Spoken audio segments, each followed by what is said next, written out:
So I'd just like to welcome everybody to the Title III webinar. The biggest thing that I think is really important as we transition into the new grants management system is that you email me if you have any issues. This PowerPoint I'll send to you. I'm just going to show you a couple things, and then we're going to actually go to the documents that you will upload for Title III. As you can see by the date, it's October 25th, so this was just 4 days ago that this was sent to us. And it shows you actually the program cycle. So all the programs are now set up, actually just the ones that are fully implemented. So there's some that are half and half, some in UCA and some in the new grants management system. Just so you know, Title III is not, there's nothing in the UCA, there's nothing in DMI, there's nothing other than the November 1st, 5 o'clock deadline for the new grants management system with the 2 uploadable documents. So if you look at the way it's set up, it's the programs are set up, the announcements are sent out, the LEA applies for funding, and we'll go through this and I'll give you a sample. There's an application, an actual application with assurances. That's part of the requirement, and that you sign off on it. And it's really important that the business administrators and anyone else in the district who has any kind of connection to Title III funding, the Title III director is the one who has the expertise in relationship to the law, and that's why the self-assessment tool is used, because it's a way of informing and supporting and establishing a knowledge base for all of us related to federal statutes, state statute, and civil rights statute. So in the application for funding, the USBE specialist, in this case myself, for Title III, reviews the applications and it issues the awards. When the award is issued, then it generates a letter, and the letter goes out to the LEA. Now, the piece that's really important about this is about this ongoing problem for reimbursements. So the post-award management and reimbursements is also my responsibility, which includes auditing based on the spending handbook that I sent out quite a while ago, and regular reimbursements. And the reason this is important is that the deadlines for reimbursement requests put us in a very awkward position, and because we're in a new grants management system, it's very challenging, specifically for two reasons. One, that state legislators now actually have access to all the funding for every LEA, and that sending money back or not asking for the drawdown for reimbursements from the federal government, and then not using, thousands of dollars from federal funding, and then looking at the student outcomes for students who are English learners and realizing that English learners below special ed students are the lowest performing group in the state. So this whole issue of reimbursements is really critical, and the post-management of awards. When the reimbursement is requested, there'll be guidelines based on the attachments that you have to upload. So this protects you against random fiscal audits that will be happening and that have happened generally in the past, but will be now documented in the grants management system. So this piece is really important, and it just provides us opportunities to be fiscally responsible and accountable to taxpayers for the way in which funds are being spent to ensure that students are being successful. And then USBE, there's a post-award management and payments. After the reimbursements and the review, several people of the attachments related to evidence for how you're spending money, which is connected to allowable expenditures.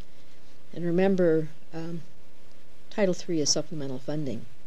So all the obligations in relationship to civil rights, which is embedded in the self-assessment tool, is an obligation for providing quality instructional experiences for students learning English. So here are the key dates. By October 23rd, reimbursement requests were live. And there was some issues related to this in relationship to budget submission. So if you look at the budget submission for Title III 2017 federal carryover, is November 1st at 5 p.m.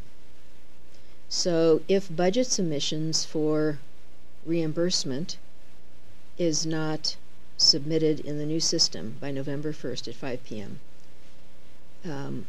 then if you look at the last day to request reimbursements. So this is the budget submission for federal carryover. We have 3 LEAs who did that within the last couple of days. November 11th is the absolute last day to request reimbursements for 2019 federal carryover. So these dates are really important. They're indicated in the Utah Grants Management System.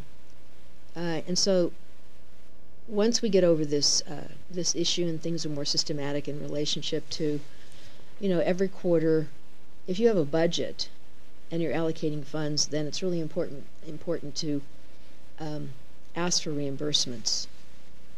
Okay, so we're going to go to the next section.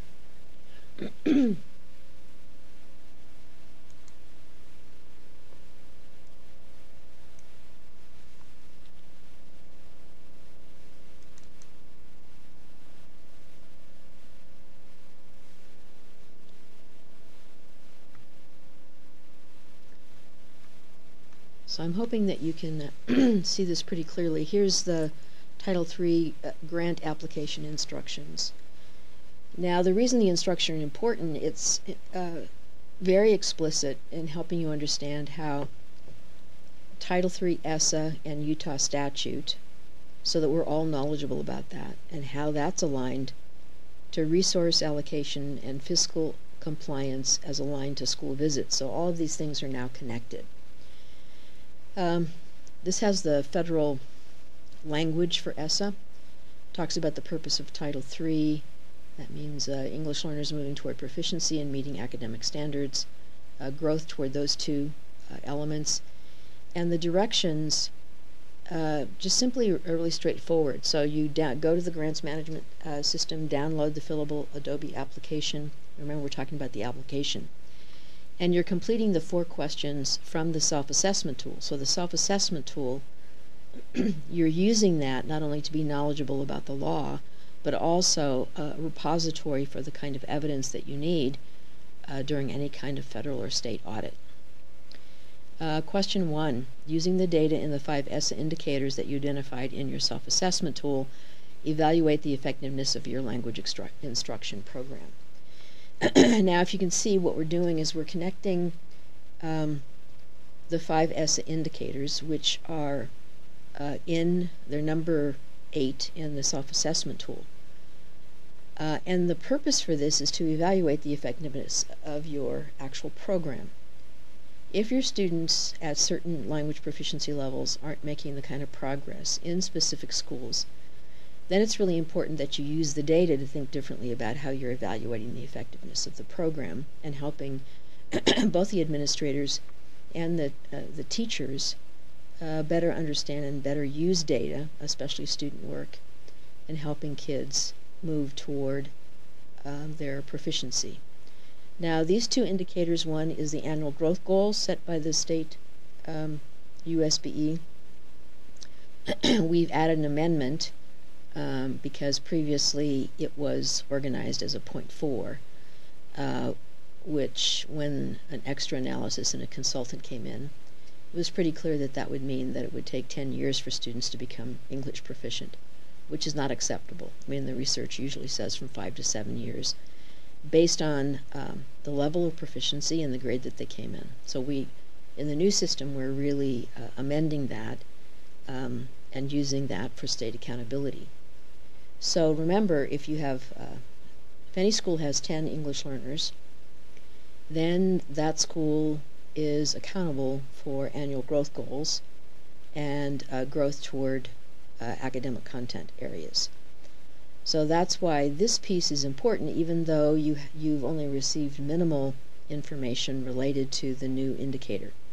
But I'm going to show you an example of a district that has answered this question related to how they would use multiple sources of data, including the 5 ESSA indicators, to evaluate the effectiveness of their program. So I'm going to show you a sample.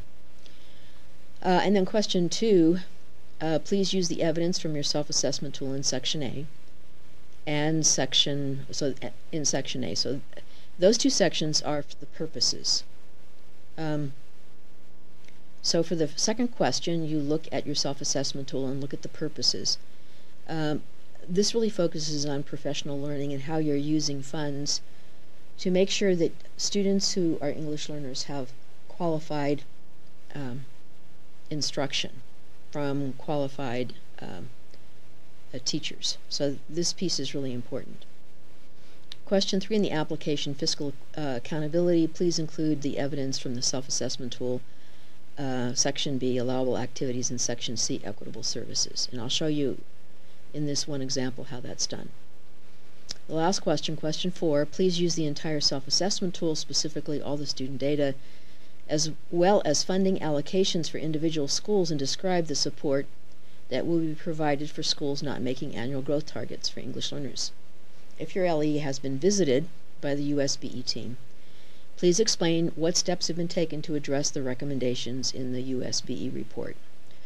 So we have the final schedule for all the, and I'll talk a little bit about school visits in this next section. The reason school visits are not on this 5-year cycle, which typically has been the case, it doesn't really help build the local district's capacity to really evaluate the programs that they're developing, the language programs and the language supports related to how they're using funds. Whether it's, and the suggestion is, if you're a Title I school, Title III accountability, that means growth for English learners toward English proficiency as well as academic content, is now a requirement for Title I as well as for state accountability, and will be used as 9% of the grade provided by the state for each school, not this year but next year.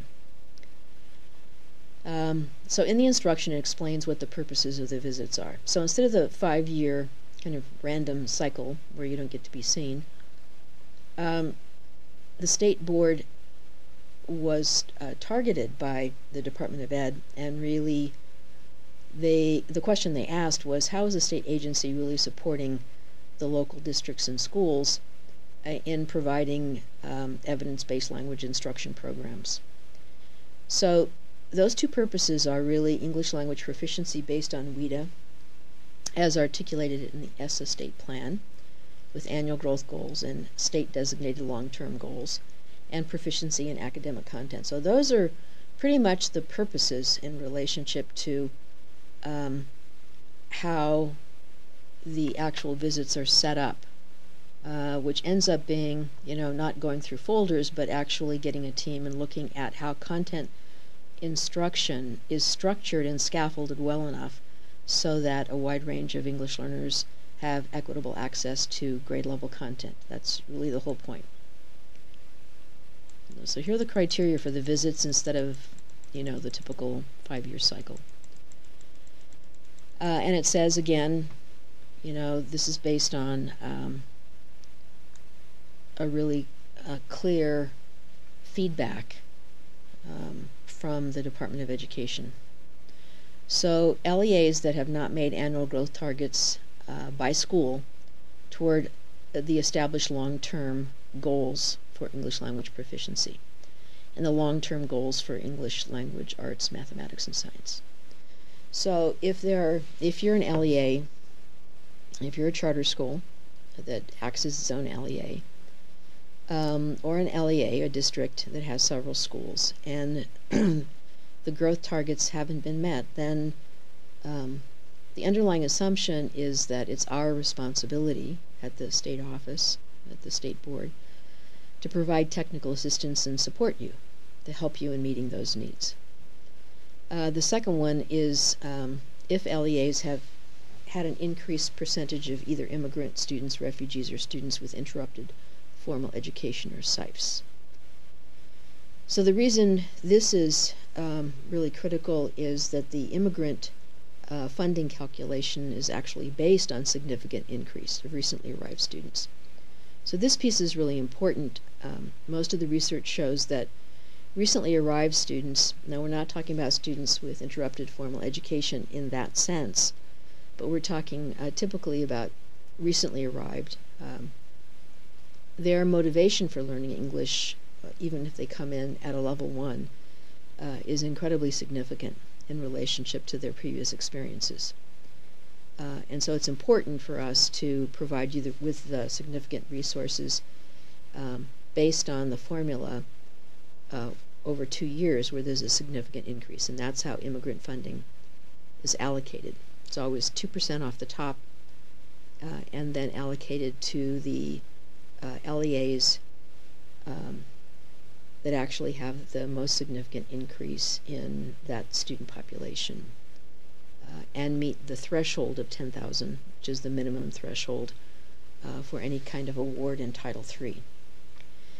We talk a little bit about, in the instructions, about the review of the electronic portfolio, the self-assessment tool, and then really focusing on a list of schools in a designated feeder pattern.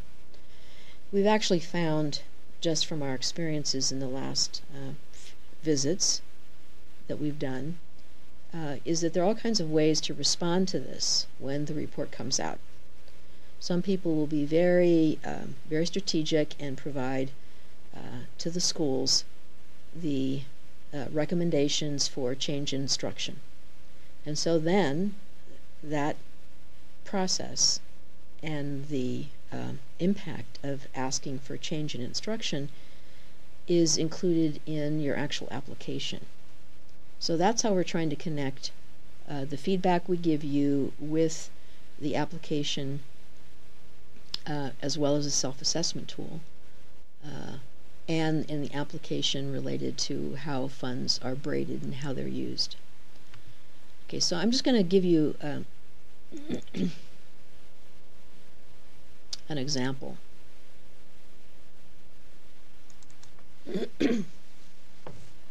So here's an example from an application that we just got recently.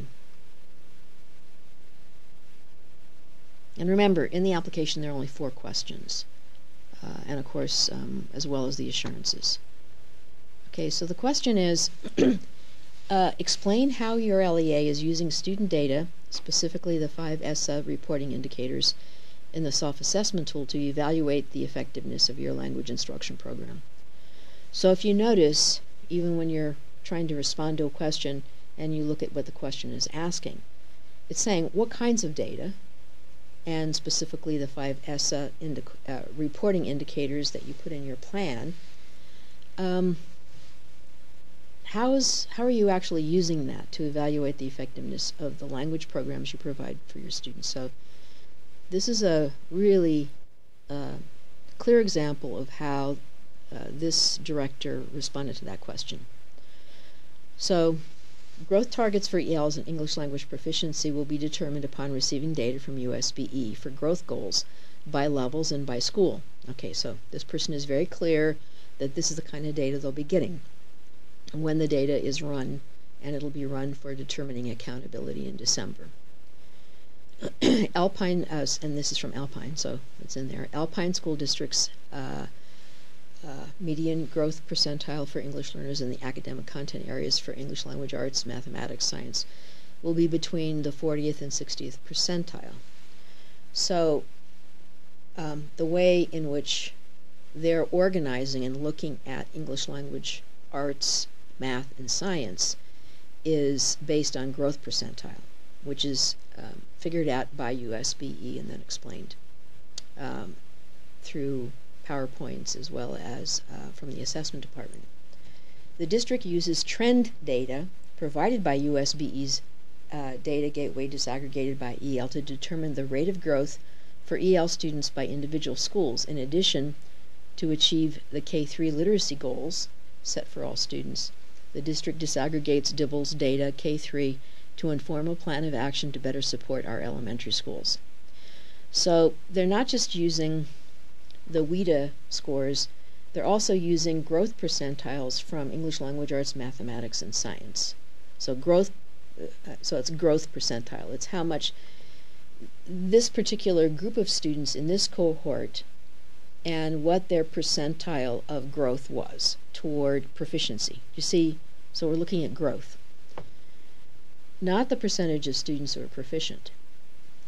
Okay, so then the next, to go down a little bit further, she says, as a district, we triangulate the data provided by USBE, the district's universal screener for literacy, which is DIBELS, and the K-12 formative assessment data based on learning targets and success criteria, and WIDA data.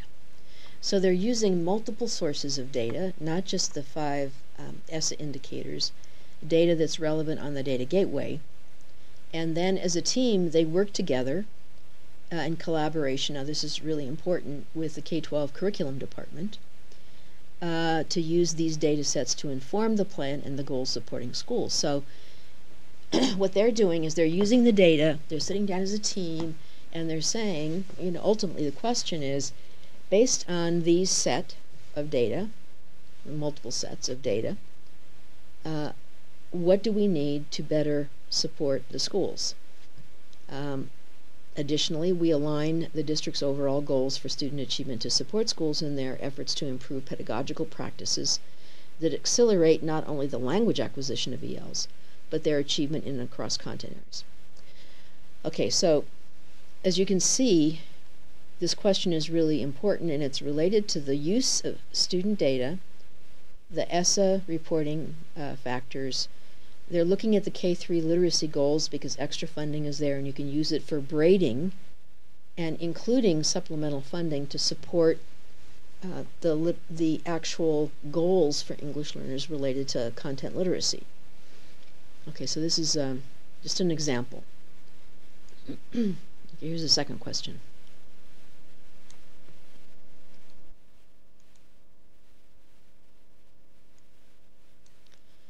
The question is, describe your evidence-based model for instruction and the curriculum materials, elementary and secondary, that are supplemental, right? They're extra, supplemental to those purchased with state and local funding. See evidence-based guidelines on USBE type. So we're redoing the USBE Title III website. We're hoping it'll be up by next week. I've actually sent this out to you as well. It's this whole idea of what, No Child Left Behind was scientifically based evidence. This is just evidence-based approaches to the quality programs that are provided. So this is the response. Supplemental English learners receive elementary ELs receive supplemental English language development instruction in listening, speaking, reading, and writing, so using the domains, in collaboration with the district's EL coaches. The instructional coaches support teachers in providing high-yielding practices for EL instruction, using SIOP lesson planning techniques, strategies, and tools for differentiation for English proficiency levels from WIDA. The hybrid model of pull-outs and push-ins is conducted by the ALS paraeducators. ELs at a level 1 and level 2 WIDA proficiency level are pulled from the classroom at appropriate times and are instructed in small groups. ALS paraeducators push into the classrooms to support literacy and math work with level 3 and level 4 ELs. During the literacy block, teachers, paraeducators use the supports noted in the Wonders McGraw-Hill text for ELs. And I've seen how well this is aligned in relationship to pullouts and also grouping by levels of proficiency for extra supplemental support, which means they still have access to grade level content, but it's well scaffolded.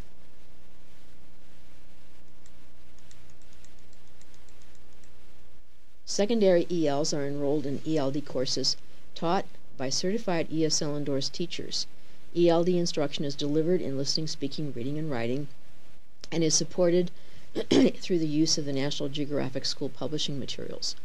Middle school, Inside Basics. So, and then she's putting the links there as well. Supplemental to the Tier 1 instruction of EL is the district provides K-6 EL students access to both Imagine Learning to support their language acquisition needs. Remember, those are different than literacy goals, as well as Lexia to support their reading development skills. You see, she's making this distinction between language acquisition and then actual reading skills.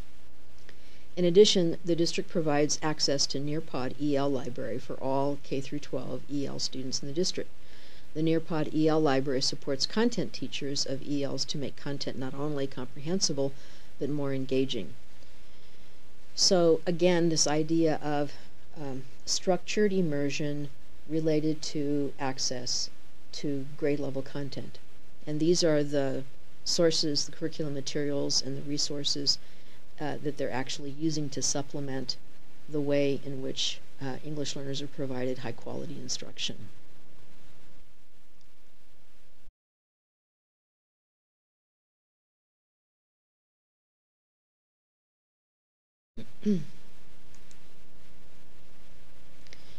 So the third question is explain how you allocate resources to individual schools to impact schools' increased success for English learners, specifically meeting annual growth goals, supporting increased academic achievement. This includes the use of instructional coaches or school-based ELD support by those who are qualified. Okay, so I'm not going to go through that, but you see what the question is doing. The question is saying, okay, so from the broad LEA district perspective, this is how you're evaluating the effectiveness program based on data.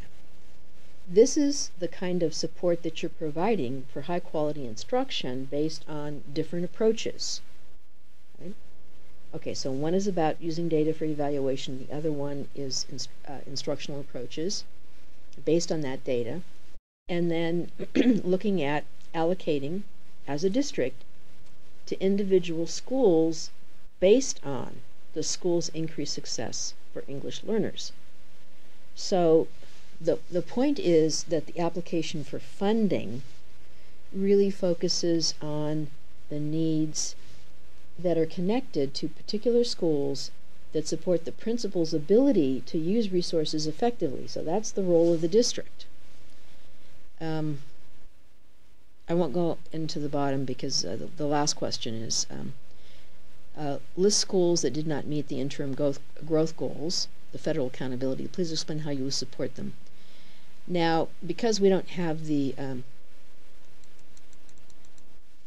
the actual WIDA goals, the annual growth goals, what she's really identified is Title I schools at the elementary based on their SAGE scores in the content area, which is, you know, one of the key things that the Department of Education was most concerned about was, you know, focusing your resources on having students become English proficient still does not provide them with equitable access to grade level content when, you know, increasingly in upper elementary, the vocabulary and the content at the grade level, with the content literacy standards and the content standards academically in science as well as social studies and math, of course, and science become critically important.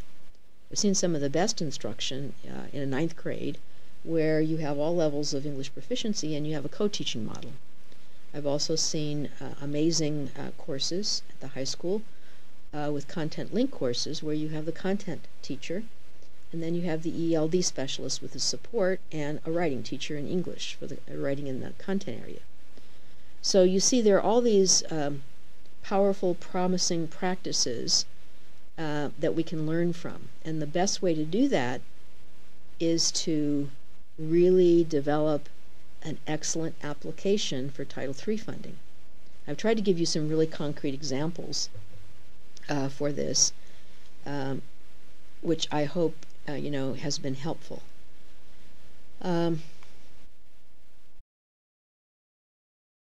Assurances for Title III based on the ESSA statute and the LEA monitoring tool. So these assurances, there are 10 assurances, and then there's a place to sign, a digital signature. We're not going to go over them because they are obviously in the self-assessment tool, and they're based on civil rights law that the actual citation is there. So again, long-term goals related to English proficiency, effective instruction programs, sustained professional development. These one-time workshops that aren't really embedded in the classroom context don't really support any kind of changed instruction. So that piece is really important. I have some tools for observations that we use that I'll send out to people. So that peers can do peer reviewers, get feedback, and really focus the work of the professional learning communities to use data effectively to provide and adjust instruction based on the actual, learning needs of each student. And I know that sounds very challenging, but I've seen it done over and over again, where you have centers, especially in elementary school, well designed. And then collaborative classrooms where there's a combination of a regular education teacher and then a special education teacher with 2 teachers in the classroom working to really provide more challenging and equitable access to grade level content.